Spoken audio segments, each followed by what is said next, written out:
Olá, pessoal, tudo bem com vocês? Espero que todos estejam bem. Professor Fernando, de língua portuguesa e jornalista na área. Ok? Na área. Ok? É...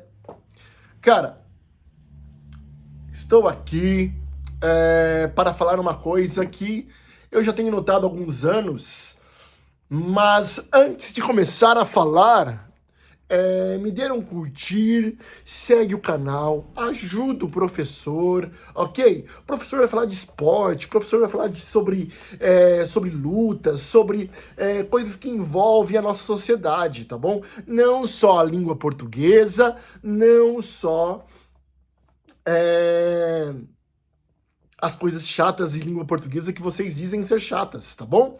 Vamos falar hoje de futebol, ok? E principalmente sobre como as arquibancadas morreram de pé, ok? E como os estádios de futebol do Brasil se tornaram condomínios de luxo para elite. E aí, pessoal, isso é um fato que acontece há alguns anos, certo? Alguns vão dizer assim: olha, os estádios brasileiros se tornaram um condomínio de luxo para deter as torcidas organizadas e sua violência.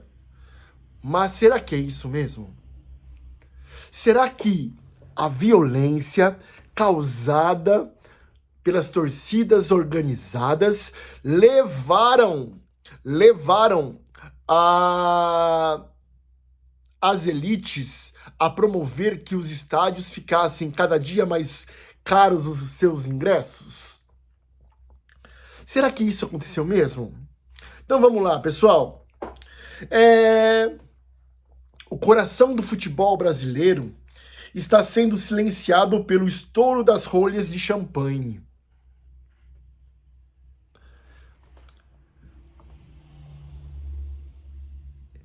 Vou repetir, hein? O coração do futebol brasileiro está sendo silenciado pelos estouros das champanhes nos estádios. Onde, antes o rugido de 200 mil gargantas no Maracanã, antes de tudo isso, 200 mil pessoas gritavam gol nos estádios. E aí, não estamos assistindo uma reforma de estádios para adequar, para dar conforto às massas. Estamos vendo um despejo, uma coisa que está acontecendo há anos. Está tirando o futebol da sociedade, está elitizando, está formando segmentos aonde as massas, quando eu falo massas, todas as pessoas, desde o pedreiro que construiu o estádio até o dono do estádio, quer dizer, o dono do estádio vai ter acesso, mas todas as camadas da população estão sendo retiradas dos estádios de futebol. E isso é um aspecto histórico, ok? É um aspecto histórico por quê? Porque as elites assim escolheram.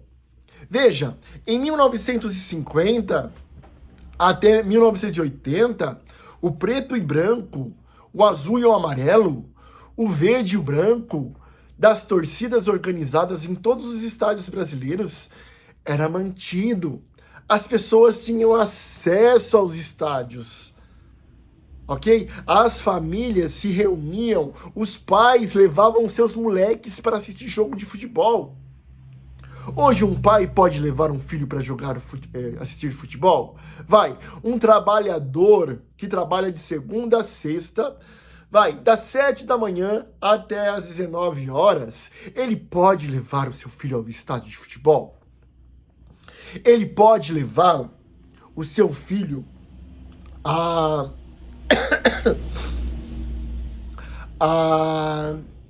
assistir um espetáculo de futebol?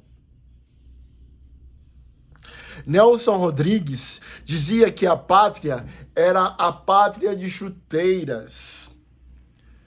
Que a pátria de chuteiras se revelava no gramado. Mas eu digo que a vocês que a pátria de chuteiras se revela nas arquibancadas em todos. Na geral do Maracanã, office boy assistia os jogos do lado de um médico. O pedreiro que levantou aquele estádio em 1950 podia entrar nele pagando um preço de um café. Já o futebol era talvez o único território verdadeiro e democrático do Brasil. E aí estamos falando de democracia, estamos falando de livre acesso, onde as pessoas podem levar os seus filhos a assistir futebol. Hoje eu posso assistir o meu Palmeiras? Não, porque os ingressos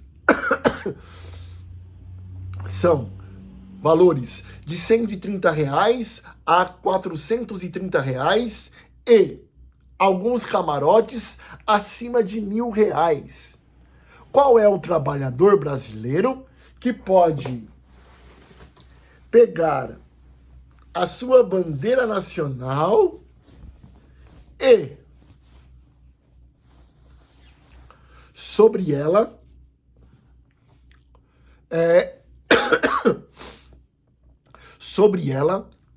torcer, ou melhor, sobre ela ele pode assistir o jogo de futebol? E isso está acontecendo. Armando Nogueira escrevia que o futebol nasceu nas várzeas e subiu para os estádios sem pedir licença. A torcida não era plateia, era personagem. Veja, o grande espetáculo de futebol não serve de mais nada se não houver espectadores. O uivo da geral empurrava o time, intimidava o adversário, transformava o concreto em caldeirão. O estádio era um ritual popular, uma missa pagã de domingo. E toda missa precisa de fiéis, não de clientes. Ai, gente. Clientes. Porque aqui a história muda. A palavra estádio foi apresentada e entrou em campo a palavra arena. Foi aposentada a palavra estádio. Parece detalhe de um vocabulário. Parece coisa de professor de língua portuguesa. Mas não é. É um projeto. O estádio era público, barulhento, improvisado. A arena é privada, monitorada, monetizada. A Copa de 2014 foi o marco dessa transformação. Transformou estádios como Maracanã em uma arena. Já não era mais o templo do futebol, era a arena do futebol, marcada pelos segundo os padrões FIFA, que é na prática o padrão de consumidor europeu, da classe média alta. E o que aconteceu com o preço dos ingressos? Subiram. Astronomicamente subiram. O torcedor que sustentou o clube por gerações, na chuva na Série B, na fila do trem, foi convidado para se retirar educadamente. Pelo quê? Pelo preço. No lugar dele entrou um novo personagem, o espectador premium. Desculpa. Ele tem cadeira acolchoada, cerveja artesanal, buffet no intervalo, ele não grita, ele posta, ele não empurra o time, ele registra o momento. Os sociólogos têm um nome para isso, importado da Inglaterra dos anos 90. Elitização ou gentrificação do futebol.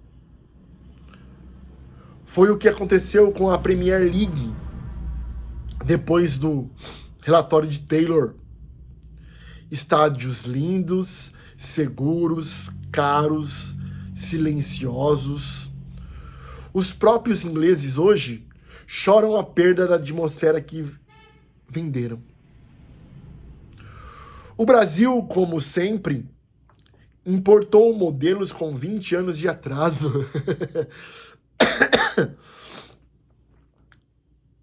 E o dobro da desigualdade inglesa. Porque, diferente entre quem pode e quem não pode pagar, não é a questão do conforto, é a questão de pertencimento.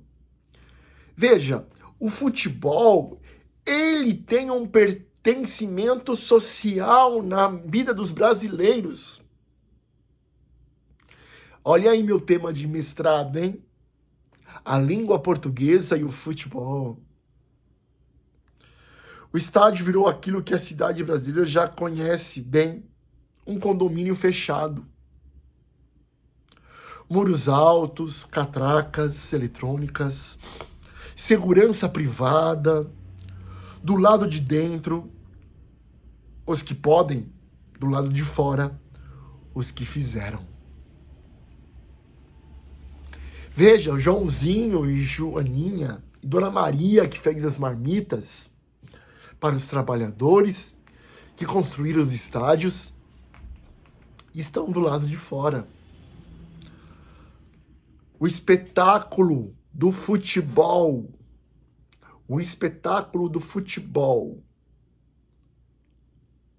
passou para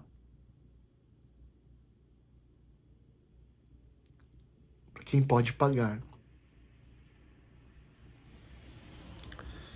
Talvez seja isso também que afetou o desempenho da nossa seleção. Só talvez isso seja a causa de tudo. O que se perde quando a geral se cala? Agora a pergunta é de R$1 milhão. Ou melhor, a pergunta é que R$1 milhão não quer responder o que se pede. Perde-se primeiro o caldeirão de pessoas. Times brasileiros construindo décadas de mística em cima de estádios que amedrontavam o visitante.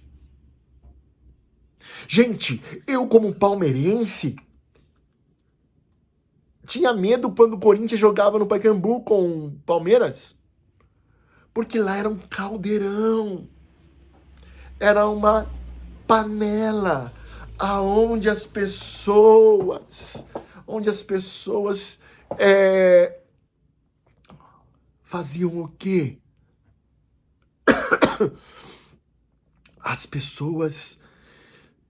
As duas rivais da torcida paulistana, de um lado o Corinthians, de um lado o Palmeiras, e o jogo, torcidas gritando, uivando e falando, vai, dá-lhe porco, aqui é Corinthians. Veja, tudo isso foi acabando. Tudo isso foi ficado de lado. E aonde está a nossa crise nisso?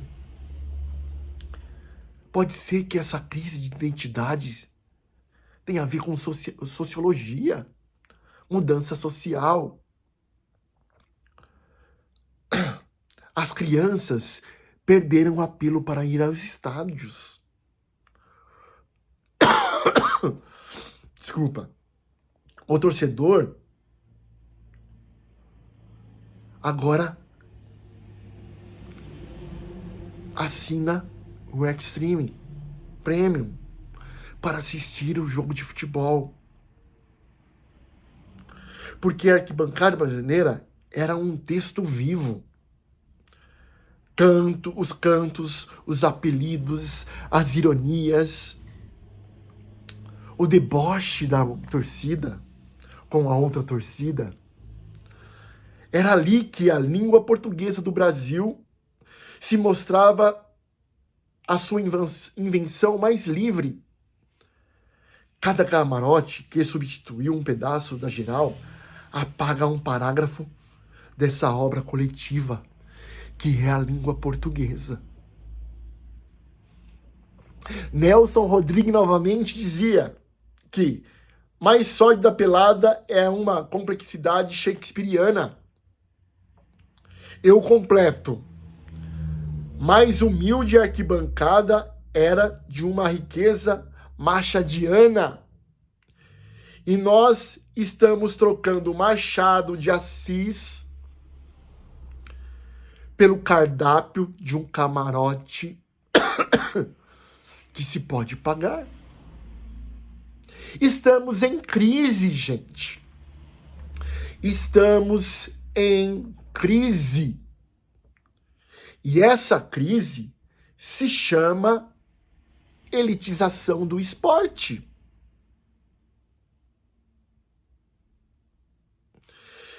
Eu não vim aqui para lamentar como um professor que só lamenta e não ensina. Eu ensino.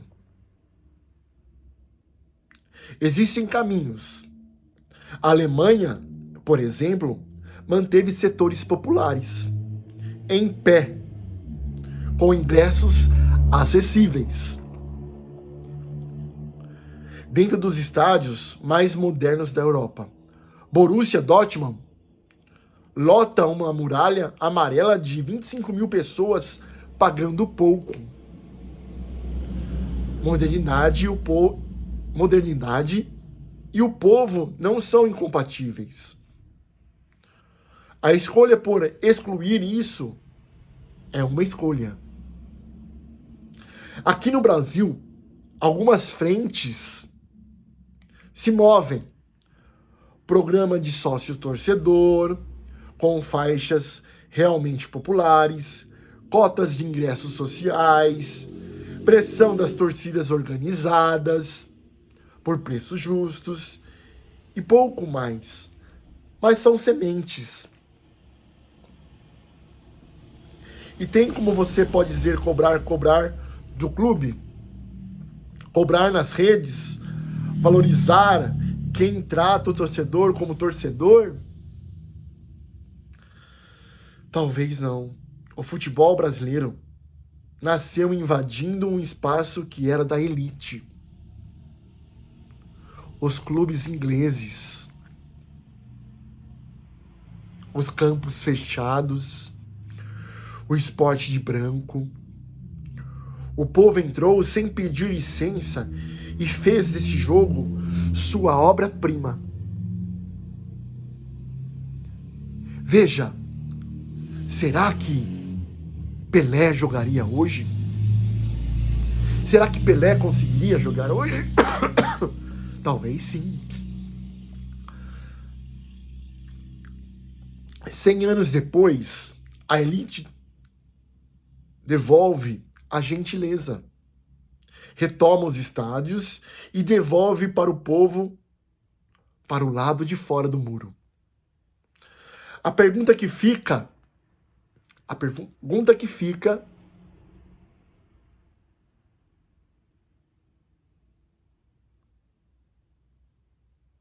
é que o jogo mais bonito do mundo vai sobreviver? Se esse vídeo te fez pensar sobre futebol, sociologia e língua portuguesa, dá um curtir. Espalhe para as redes do YouTube.